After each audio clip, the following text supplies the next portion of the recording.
O pár dní nás čakajú župné voľby a tieto župné voľby sú dosť dôležité pre normálny chod krajiny. Chcem tým povedať, že je dosť dôležité, ako sa občania rozhodnú, koho zvolia a či vôbec pôjdu k voľbám. Posledná účasť, to znamená pred 4 rokmi, v župných voľbách v Bratislavskom kraji bola zhruba 12%, čo je nesmierne málo.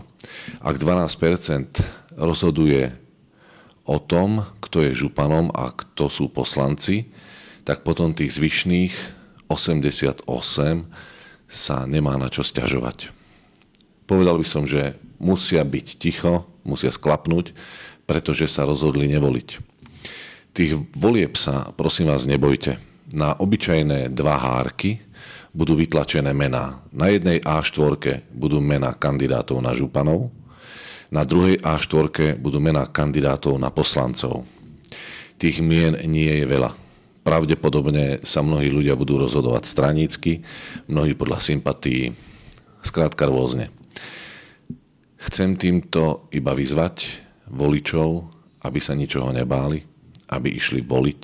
Žiadny trapas sa tam stať nemôže. Sú to vaše voľby. Vy ste tam najdôležitejší, vy, občania Bratislavského kraja. Tak vás chcem veľmi pekne poprosiť, príďte voliť. V sobotu nájdite si čas, nechoďte skoro ráno navštíviť svokru, alebo rilovať záhradku, alebo páliť jablká. Skúste ísť najprv do volebnej miestnosti a keď vám neostane čas ráno, že máte toho veľmi veľa, že máte malé deti alebo tak potom to môžete skúsiť na poludnie alebo večer. Ale prosím vás, príďte. Ďakujem pekne.